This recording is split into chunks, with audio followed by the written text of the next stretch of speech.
আবার এই পুলিশ সংস্কারের জন্য কমিশন করা হলো, সেই কমিশন আবার অলরেডি বিএনপি সরকার এসে বাতিলও করে দিলেন। তো যাই হোক, এখন আবার শুনলাম যে বিএনপি সরকার নাকি আবার তাদেরকে পোশাক পরিবর্তনের মধ্য দিয়ে নতুন একটা রূপ দেবে। তো এই রূপের পরিবর্তন, রূপচর্চাই মানে আমরা এখন পর্যন্ত দেখতে পাচ্ছি পুলিশ বাহিনীর ভিতরে।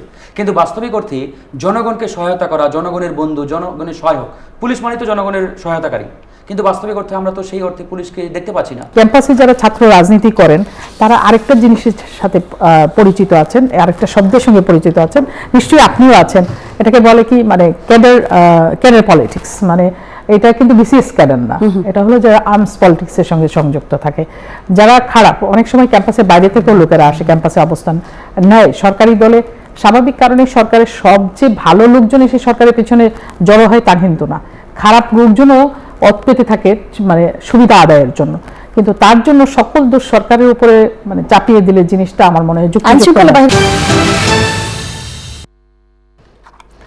গণভোট হয়েছে, রায় এসেছে, কিন্তু বাস্তবায়ন কোথায়? এই প্রশ্নকে সামনে রেখে মাঠ গরম করছে 11 দলীয় জোট। বিএনপি বলছে এক কথা, বিরোধী দল বলছে আরেক। কার যুক্তি বেশি শক্তিশালী তা নিয়ে আবারও রাজনীতির মাঠ সরব। সংবিধান সংস্কার, উচ্চকক্ষ আর ক্ষমতার ভারসাম্য সবকিছু এখন বিতর্কের কেন্দ্রে। রাজপথে কর্মসূচি, ক্যাম্পাসে সংঘর্ষ, পরিস্থিতি কি নিয়ন্ত্রণের বাইরে যাচ্ছে এমন শঙ্কায় সাধারণ মানুষ। এবং রাজনীতি আবারও মুখোমুখি সংঘর্ষের পথে কিনা সেই প্রশ্নের উত্তরও মানুষ খুঁজছে। সমাধান মিলবে আলোচনার মাধ্যমে, নাকি সংঘর্ষ আবারও হবে, সেই প্রশ্নে ঘুরপাক খাচ্ছে পুরো দেশ। দর্শক, আমন্ত্রণ আপনাদের সবাইকে নতুন বাংলাদেশের আয়োজনে। আমি জান্নাতুল কলি আপনাদের সঙ্গে আছি এবং এই সকল নানা বিষয় নিয়ে আজকে আলোচনা করবার চেষ্টা করব আমরা আমাদের এই আয়োজনে। আর সে কারণেই আলোচনার টেবিলে আমাদের সঙ্গে দুজন অতিথি আছেন। আমার ডান দিক থেকে আছেন শাম্মী আক্তার, মনোনীত সংসদ সদস্য প্রার্থী এবং সদস্য বিএনপি মিডিয়া সেল। আছেন ফারুক হাসান, সিনিয়র সহসভাপতি এবং মুখপাত্র গণ অধিকার পরিষদ। আমন্ত্রণ আপনাদের দুজনকেই। ফারুক হাসান, আপনাকে দিয়েই শুরু করতে চাই। আজকে আপনি জানেন ক্যাম্পাস উত্তেজনার বিষয়টি নানা রকমভাবে পত্রপত্রিকার খবর যেরকম ছাপছে আছে, একই সাথে প্রত্যেকটা জায়গাতে আমরা দেখছি এটা নিয়ে কথা বলছে। 24 ঘন্টার বেশি সময় ধরে এক ধরনের ভয়ভীতিকর পরিস্থিতির মধ্য দিয়েই গেল। ক্যাম্পাসে যখন পরিস্থিতি গরম হয়, বলা হয় সেটা রাজনীতির মধ্যেও সেই প্রভাব পড়ে, দেশের রাজনীতির পরিস্থিতিও তখন গরম হয়। একটু বলবেন, ক্যাম্পাসে আবার এত উত্তেজনা, উত্তপ্ত, হেলমেট, মারামারির শঙ্কা, মানে 24-এর পরে তো আমরা ভেবেছিলাম ছাত্র রাজনীতি হবে ভিন্ন, আবার ওই পরিস্থিতি কেন দেখতে হচ্ছে? ধন্যবাদ আপনাকে, ধন্যবাদ নিউজ 24-এর সম্মানিত দর্শক এবং আমার সহ আলোচক সকলকেই। তো ইতিমধ্যে আপনারা যেটা গণমাধ্যমে দেখেছেন, আমরাও একই নিউজ বারবার দেখে আসলে অনেকটাই আজকে বলতে পারেন যে কিছুটা আতঙ্কিত, যে বিশেষ করে গতকাল চট্টগ্রামে যে ছাত্র শিবির এবং ছাত্র দলের মধ্যে যে একটি সংঘর্ষ, এবং এই সংঘর্ষকে কেন্দ্র করে সারা বাংলাদেশের শিক্ষাঙ্গনগুলোতে যে একটি উত্তপ্ত পরিস্থিতি, এটাকে কেন্দ্র করে সাধারণ শিক্ষার্থীরা কিন্তু মারাত্মকভাবে এখন আতঙ্কিত। তারা আসলে 5ই আগস্টের পরে যে ধরনের একটি সুন্দর ক্যাম্পাস তারা কল্পনা করেছিল, যে ধরনের শিক্ষার পরিবেশ তারা আসলে ভেবেছিল যে আমরা একটি সুন্দর স্বপ্নের আমরা ক্যাম্পাস পাবো, সেই ক্যাম্পাসে আমরা নির্ভয়ে নির্বিঘ্নে পড়াশোনা করব এবং আমাদের অধিকারগুলো নিয়ে বিভিন্ন ছাত্র সংগঠনগুলো কাজ করবে। কিন্তু বাস্তবিক অর্থে 5ই আগস্টের পরে আমরা দেখতে পেলাম যে আবার ওই পেশি শক্তির যে একটা আধিপত্যবাদ, এটি আবার শুরু হয়েছে। এই পেশি শক্তির লড়াই যদি অব্যাহত থাকে তাহলে আসলে ভবিষ্যৎ আমাদের খুব একটা ভালো বলে আমি মনে করি না, এবং সেই আশাও আসলে এই মুহূর্তে আমরা দেখতে পাচ্ছি না। বিশেষ করে দীর্ঘদিন ধরে আমাদের মধ্যে একটা আওয়াজ সবসময় ছিল যে আপনার লেজুর ভিত্তিহীন একটি রাজনীতি ক্যাম্পাসগুলোতে আমরা সবসময় চেয়েছি, যে ছাত্র সংগঠন যারা ছাত্র রাজনীতি করবে তারা সত্যিকার অর্থে ছাত্রদের অধিকার আদায়ে, ছাত্রদের কল্যাণে আসলে ভূমিকা রাখবে, ছাত্রদের অধিকার আদায়ে কথা বলবে, প্রশাসনকে চাপ দেবে।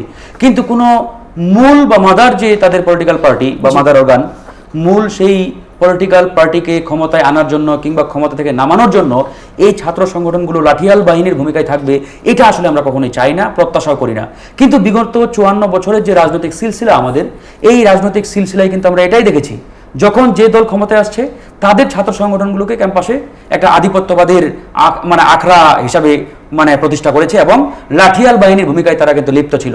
একই সাথে যারা বিরোধী দলে থেকেছে তাদের যে ছাত্র সংগঠন, সেই ছাত্র সংগঠনগুলোকেও তারা ক্ষমতায় যাওয়ার জন্য রাজপথে নামিয়ে দিয়েছে, মারমুখী একটা অবস্থানে তাদের ফেলে দেওয়া হয়েছে বিগত সময়ে।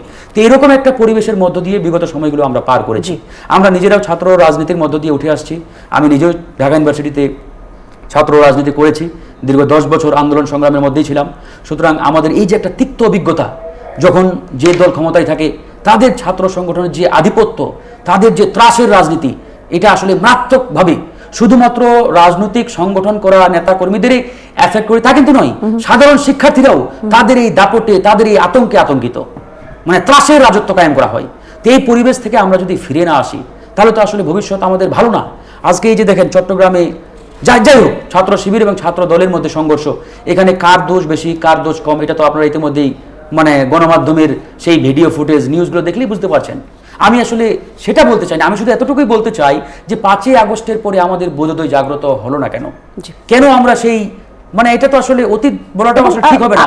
কয়েকদিন আগের ঘটনা, আগের বেশি দিন ঘটনা হয় নাই, 6 মাস আগের ঘটনা মোটামুটি বলা চলে। তারপর থেকে একটা লম্বা সময় পেয়েছে। আইন শৃঙ্খলা বাহিনী তো পারতো মানে বিষয়টাকে আসলে যতটুকু সম্ভব এটাকে মিনিমাইজ করার চেষ্টা করা বা নজরদারির মধ্যে রাখা। সেই জায়গাতে আপনি কি মনে করেন কোনো ভূমিকা নেওয়ার ক্ষেত্রে কোনো দুর্বলতা বা কোনো কিছু? এটা তো অবশ্যই আইন শৃঙ্খলা বাহিনীর আসলে যে ধরনের তাদেরকে অ্যাকশনে থাকা দরকার এটা তো আমরা আসলে দেখতে পাচ্ছি না।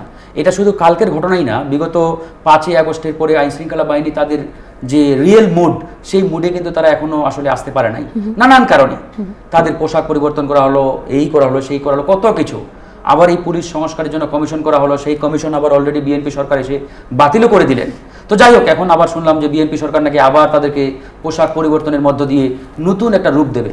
তো এই রূপের পরিবর্তন, রূপচর্চাই মানে আমরা এখন পর্যন্ত দেখতে পাচ্ছি পুলিশ বাহিনীর ভিতরে।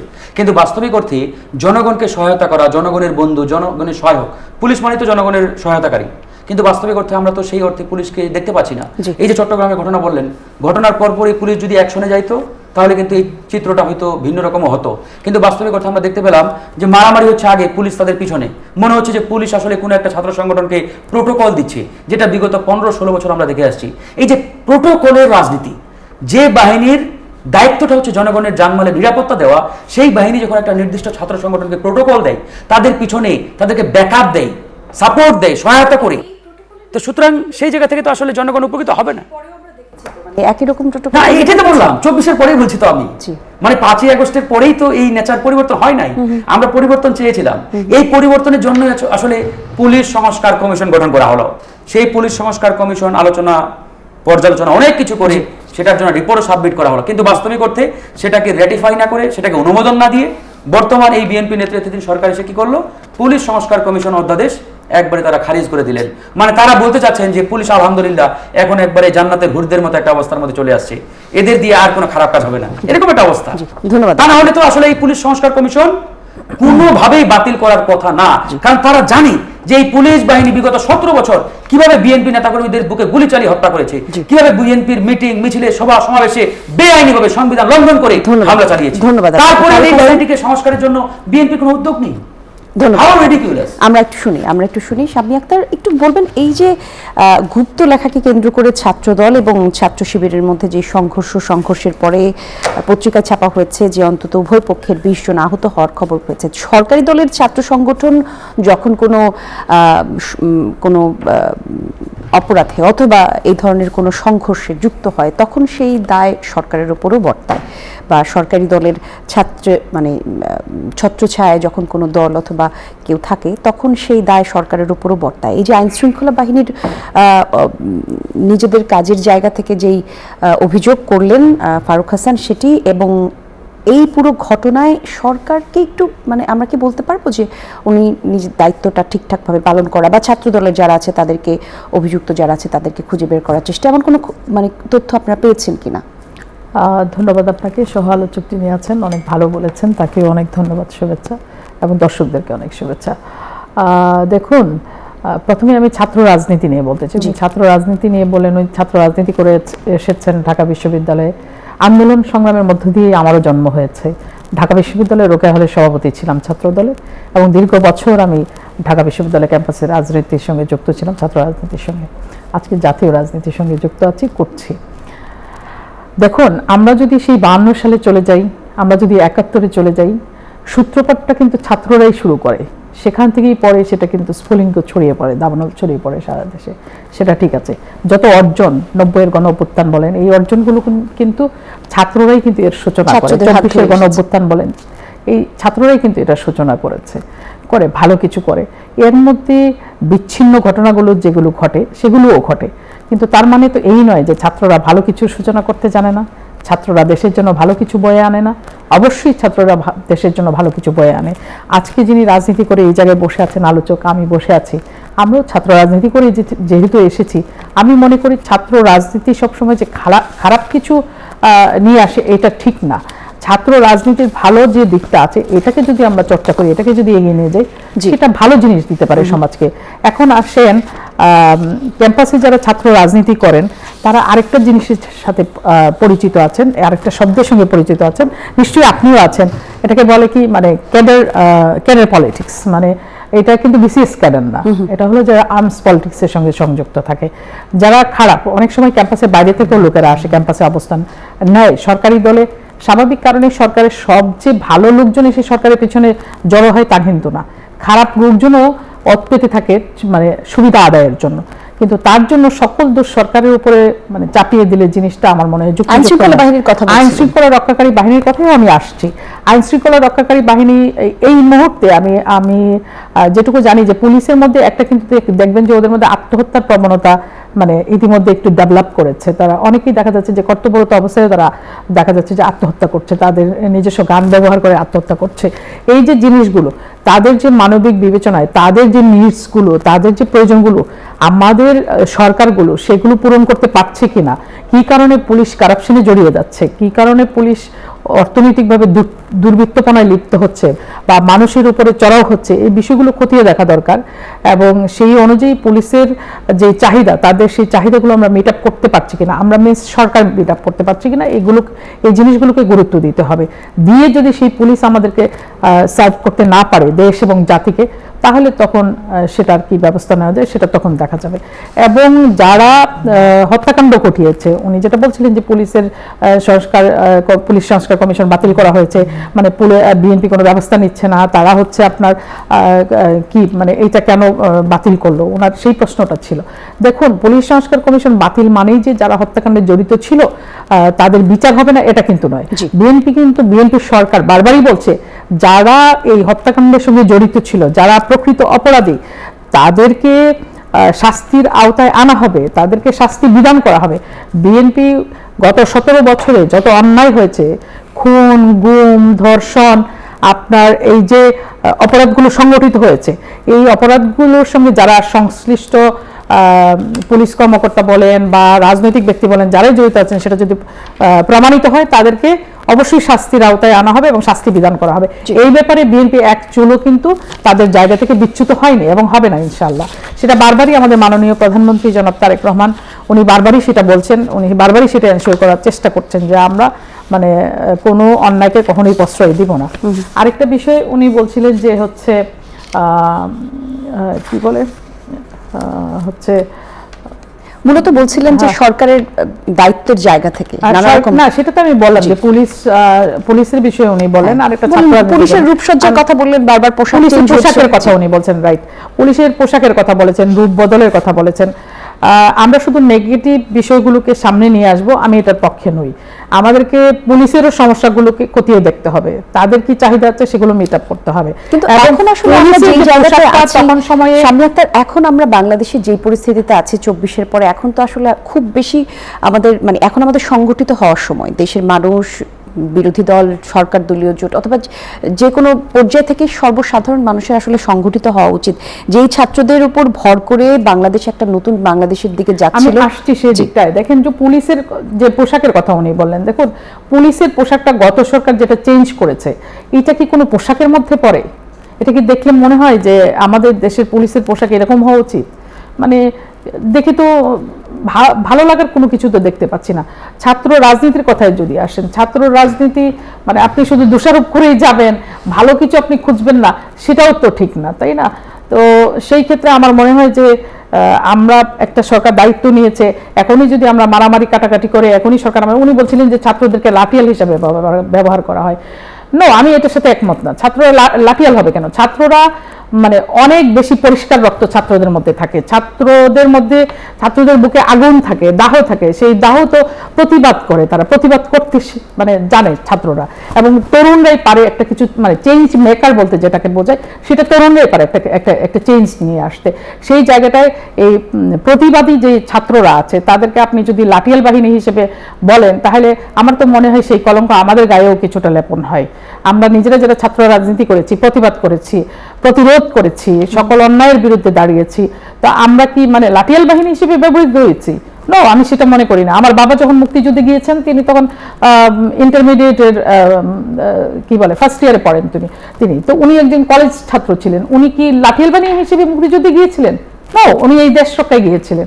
তাহলে আমাকে পজিটিভলি নিতে হবে। আমি মনে করি যে সত্যিকার অর্থে যারা ছাত্র, যারা বিশ্ববিদ্যালয়ে পড়াশোনা করতে আসে, তারা যে প্রতিবাদটা করে, তারা একটা যৌক্তিক প্রতিবাদ করে, যেটা মনে করে যে দেশের মানুষের জন্য কল্যাণ, দেশের মানুষের জন্য এটা দরকার, সেটার সঙ্গেই তারা যায়।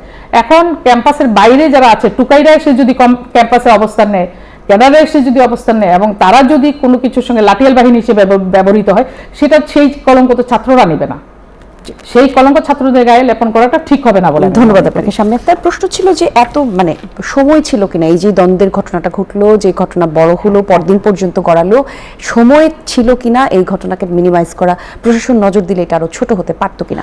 একদম ছোট করে দেখেন, এখানে আমাদের যিনি একটা স্বরাষ্ট্র মন্ত্রণালয় আছে, একজন মন্ত্রী আছেন, আইন শৃঙ্খলা রক্ষাকারী বাহিনী আছে, তারা নিশ্চয়ই তাদের যে কাজগুলো করা দরকার, তাদের কাজগুলো তারা নিশ্চয়ই এগিয়ে নিয়ে যাচ্ছে, এবং আমি মনে করি যে নিশ্চয়ই এই ঘটনার উন্মোচন করা হবে সত্যিকার অর্থেই। ছোট বিরতিতে যাই, বিরতির পর আবার আমরা আসবো। দর্শক, নতুন বাংলাদেশ দেখছেন, একটা ছোট বিরতি নিয়ে ফিরছি, আবার আলোচনার সঙ্গে থাকুন। আপনারা দেখছেন নতুন বাংলাদেশ। দর্শক, আলোচনার টেবিলে আছেন শাম্মী আক্তার, সেই সঙ্গে আছে ফারুক হাসান। ফারুক হাসান, একটু আপনাকে একটা এই মুহূর্তে পাওয়া সংবাদ একটু পড়ে শোনাই। মাসে 70,000 টাকা যাতায়াত ভাতা পান সংসদ সদস্যরা, তারপরেও গাড়ি চাওয়া নিয়ে প্রশ্ন। মূলত গতকাল হাসনাত আব্দুল্লাহ সংসদে গাড়ি চাওয়া নিয়ে কথা বলেছিলেন, সেই প্রসঙ্গের কথা এখানে এসেছে। 70,000 টাকা যাতায়াত ভাড়া পাওয়ার পরেও সংসদ সদস্যরা মানে সংসদ সদস্য হিসেবে উনি গাড়ি চেয়েছেন। আপনার দৃষ্টিকোণ থেকে এটার একটা একটু মতামত জানতে চাই, আপনার কি? ধন্যবাদ আপনাকে। গতকাল আমরা দেখলাম যে বিরোধী জোটের যে পার্লামেন্টারিয়ান হাসনাত আব্দুল্লাহ, সেই দুটি মানে চাওয়া কালকে জাতীয় সংসদে ব্যক্ত করেছেন। একটি হচ্ছে তাদের জন্য গাড়ি সুবিধা, আর দ্বিতীয়টি হচ্ছে তাদের জন্য একটা করে পোর্টফোলিও উপজেলা পরিষদে যাতে থাকে, মানে অফিস থাকে আর কি। তো প্রথমত হচ্ছে যে গাড়ি চাওয়ার যে বিষয়টি, আসলে এখানে সে তার নিজের সাথে দ্বিচারিতা করেছেন। আমরা নির্বাচনের আগে দেখেছি হাসনাত আব্দুল্লাহ অসংখ্য বক্তব্যে বলেছেন যে আমরা পার্লামেন্টে গেলে বা এমপি হলে আমরা কখনোই সরকারের কাছ থেকে গাড়ি নেব না, বা আমরা কোনো গাড়ি সুবিধা নেব না। যদিও তারা এটা একটা ব্যাখ্যা দিয়েছে যে আমরা আসলে সরকারি গাড়ি চেয়েছি, বাট ট্যাক্স ফ্রি কোনো গাড়ি চাই নাই। তো যাই হোক, এটা ভিন্ন ব্যাখ্যা হতে পারে। আরেকটি বিষয় এখানে মনে রাখতে হবে, তাদেরকে কিন্তু ইতিমধ্যে প্রায় 70,000 যাতায়াত ভাড়া হিসাবে সরকার কিন্তু তাদেরকে দেয়। এবং তারা যদি আসলে এরকম একটা প্রস্তাব জাতীয় সংসদে উত্থাপন করতো যে আমাদেরকে যাতায়াত ভাড়া বাবদ যে 70,000 টাকা দেওয়া হয়, এটা না দিয়ে তার পরিবর্তে আমাদেরকে একটা করে গাড়ি দেওয়া হোক, গাড়ি সুবিধা দেওয়া হোক, তাহলে অন্তত আমরা জিনিসটা ভিন্নভাবে ব্যাখ্যা করতে পারতাম বা ভিন্নভাবে এটা নিতে পারতাম। যেহেতু সে ওই ভাড়াটাও রাখতে চেয়েছে, আবার গাড়িও চেয়েছে, এটা আসলে হয় না। তো এটা আসলে ওই যে চাওয়ার কোনো শেষ নেই যেটা বলে আর কি। তো এটা তো আসলে জনগণের সাথে এক প্রকার ছাত্ররা রাজনীতিতে আসলে রাজনীতি হবে ভিন্ন, এটা তো পরিবর্তনের লক্ষণ না। এটা তো আমি বললাম শুরুতেই যে সে নিজেই তার নিজের সাথে দ্বিচারিতা করেছেন, প্রতারণা করেছেন। মানে তিনি নির্বাচনের আগে একরকম বক্তব্য দিলেন, আবার নির্বাচনে বিজয়ী হয়ে আরেক রকম বক্তব্য দিলেন। এটা কেমন হয়ে গেল না? জনগণ তো এটা ভালোভাবে কখনো অ্যাকসেপ্ট করবে না। আর দ্বিতীয় যে বিষয়টি, এই যে পোর্টফোলিও বা অফিস উপজেলা পর্যায়ে, এটা আসলে আমি মনে করি না যেটা একটা ভালো সিদ্ধান্ত হবে। কারণ আপনি দেখেন যে একজন এমপির আসলে বেসিক মানে কাজটা কি? একজন এমপির প্রধানতম দায়িত্ব হচ্ছে আইন প্রণয়ন করা, আইন তৈরি করা। সুতরাং একজন এমপি পার্লামেন্টে থাকবেন, পার্লামেন্টে তার জন্য নির্দিষ্ট আসন দেওয়া হয়েছে, চেয়ার দেওয়া হয়েছে, সেখানে আলোচনা হচ্ছে, ডিবেট হচ্ছে, তার আইন তৈরি করছে। হ্যাঁ, এলাকায় গেলে তাদের অনেক কাজ থাকে, এই এলাকায় গিয়ে তারা ভিন্নভাবে এই কাজগুলো সম্পন্ন করতে পারে। এলাকায় যাবে, জনগণের দ্বারে দ্বারে ঘুরবে, জনগণের সমস্যাগুলো চিহ্নিত করবে, তার আলোকে তারা পার্লামেন্টে এসে আলোচনা করে আইন তৈরি করবে। তাদের জন্য আলাদা ধরেন যে পোর্টফোলিও উপজেলা পরিষদে বানালে কি হবে? স্থানীয় যে প্রশাসন রয়েছে আমাদের, এই স্থানীয় প্রশাসনের কার্যকারিতা অনেকটাই কমে যাবে এবং এক প্রকারের হারিয়ে যাওয়ার মতো একটা অবস্থা হয়ে যেতে পারে ভবিষ্যতে। এই আশঙ্কাটা কিন্তু রয়েছে। যখন উপজেলা পর্যায়ে দেখবেন এমপি ওখানে পোর্টফোলিও বানিয়ে অফিস করছেন, তখন স্বাভাবিকভাবে ওই এলাকার জনসাধারণ ওই ইউনোর কাছে যাবে না, উপজেলা পরিষদে যাবে না, তারা যাবে এমপির কাছে, কারণ তাদের উপরে বা তাদের বস হচ্ছে এমপি। সুতরাং স্বাভাবিকভাবে ইউনো কিংবা উপজেলা পরিষদের কার্যকারিতা দিনকে দিন কমে আসবে। তো এই জায়গাতে আসলে মানে কনফ্লিক্ট অফ ইন্টারেস্টের একটা ব্যাপার রয়েছে বলে আমি মনে করি। জি। সেই জায়গা থেকে এমপিদের জন্য আসলে ওই পোর্টফোলিওটা করা ভালো সিদ্ধান্ত সরকারের পক্ষ থেকে হবে বলে এটা আমি মনে করি না। শাম্মী আক্তার ক্ষমতায় 30 সেকেন্ডে শেষ যখন- করি। সামনে আপনার একটা কথাই যে পোশাক পরিবর্তন, যেটা আপা বললেন, আমরা আসলে ভালো কাজের অ্যাপ্রিসিয়েট করি। সরকার যতগুলো ভালো সিদ্ধান্ত নিয়েছে আমরা কিন্তু সাধুবাদ জানিয়েছি। এই যে পুলিশের পোশাক পরিবর্তন যখন অন্তর্বর্তীকালীন সরকার করেছিলেন, আমরা কিন্তু সমালোচনা করেছিলাম যে জনগণের এই ভ্যাট ট্যাক্সের টাকা মানে নষ্ট করার কোনো মানে হয় না।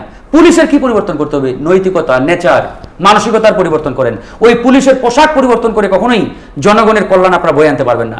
পুলিশের নেচারে পরিবর্তন নিয়ে আসেন, মানসিকতায় পরিবর্তন নিয়ে আসেন, কিভাবে তারা জনগণের কল্যাণ করবে, জনগণকে সহায়তা করবে, এরকম কার্যকর ব্যবস্থা আপনারা গ্রহণ করলে দেখবেন পুলিশ জনগণের বন্ধু হয়ে যাবে। অনেক ধন্যবাদ। অন্যথায় কখনোই হবে না। শাম্মী আক্তার, আমরা যখনই আসলে একই প্রসঙ্গে আপনাকেও একটু প্রশ্ন করি, সেটা হচ্ছে ক্ষমতার চেয়ারে গেলে মানুষ বদলে যায় কিনা। ক্ষমতায় যাবার আগে এক ধরনের কথা, মানুষের দুঃখ সুখ বা এক ধরনের প্রতিশ্রুতি থাকে, ক্ষমতায় গেলে আবার সেই প্রতিশ্রুতি পাল্টে যায় কিনা। আপনি তো দীর্ঘদিন ধরে রাজনীতি করছেন, একজন কাছ থেকে দেখেছেন অনেক রাজনীতিবিদদের, একটু বলবেন কেমন সেই রাজনীতির চেয়ার? ক্ষমতায় গেলে কি সবাই বদলে যায়? সবাই বদলে যায় না, কেউ কেউ হয়তো বদলে যায়, এবং বদলে যে যায়, বদলে যাওয়ার জন্যই পালিয়েও যেতে হয়। আর বদলে যাওয়া না গেলে যে ভালোবাসা পাওয়া যায়, সেটার উদাহরণ প্রয়াত প্রধানমন্ত্রী বেগম খালেদা জিয়া। তিনি বদলে যাননি বলেই দেশের আপামর মানুষের ভালোবাসায় তিনি সমাহিত হয়েছেন এই দেশের মাটিতেই। এই দেশকে ভালোবেসে উনি থেকে গিয়েছিলেন। যিনি বদলে গিয়েছিলেন তাকে কিন্তু পালিয়ে যেতে হয়েছে, তিনি থাকতে পারেননি। যেটা বলছিলেন যে হচ্ছে কি হাসনাতের এই যে গাড়ি চাওয়া নিয়ে উনি বলছিলেন যে 70,000 টাকা তাইলে তারা যাতায়াত ভাড়া পাচ্ছে, আবার তারা গাড়িও চাচ্ছে। আমি এই জায়গাটা পরিষ্কার করতে চাই, 70,000 টাকা ভাড়া পাচ্ছে, গাড়ি যেটা চাচ্ছে, গাড়ি কি জ্বালানি ছাড়া ব্যবহৃত হবে? গাড়ি তো হাওয়ায় উড়বে না, সেটার জ্বালানি লাগবে। জ্বালানি বাবদ ওই 70,000 টাকা, ঠিক আছে। এখন ওই 70,000 টাকা দিয়ে আপনি প্রাইভেট ট্রান্সপোর্টেও যেতে পারেন, আবার আপনি জ্বালানি কিনে সেটাও ব্যবহার করতে পারেন। তো এখন আপনি গাড়ি দিবেন, জ্বালানি দিবেন না, অথবা আপনি তার ভাতা কেটে দিবেন, সেটা মানে কিভাবে সমন্বয় হবে? একটা বিষয়। আরেকটা বিষয় হচ্ছে ট্যাক্স ফ্রি গাড়ি, যেটার কথা বলছিল যে আমরা গাড়ি চাইবো না সরকারের কাছে, সেটা হচ্ছে সরকারি গাড়ি যেটা পাবে সেটা কিন্তু তার টার্মটা যখন শেষ হয়ে যাবে সেটা সরকারের কাছে ফেরত দিতে হবে। এগুলো চেয়ারম্যানরা পায়, জেলা প্রশাসকরা পায়, সকলেই পায়। মানে টাইম যখন শেষ হয়ে যায় তখন সরকারের কাছে আবার ফেরত দিতে হয়। এগুলো সরকারি গাড়ি।